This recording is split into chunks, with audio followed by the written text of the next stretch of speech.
Hi friends, welcome to my vision YouTube channel. ఈరోజు అయితే మా పొలం ట్రాక్టర్ తోటి అయితే దున్నిపిస్తున్నాం.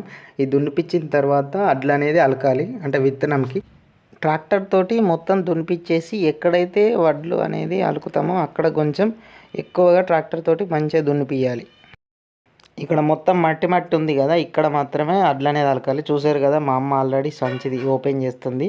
అందులో నుంచి అడ్లు ఆ తట్టలోకి పోసుకొని మొత్తం అలకేసేయాలి.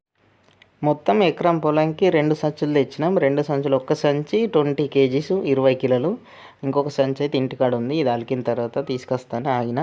చూసారు కదా, ఇది తీసే వరకే టైం బాగా పట్టేటట్టుంది. మా అమ్మ పోతుంది.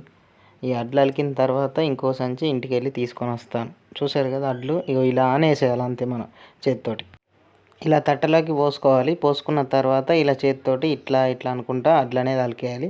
అంటే వర్షాకాలం కాబట్టి ఇలా డైరెక్ట్ అడ్లు అలికేయచ్చు. సమ్మర్ టైంలో మాత్రం కంపల్సరీ అడ్లు నానబోసుకొని మొలకొచ్చిన తర్వాతనే అలకాలి.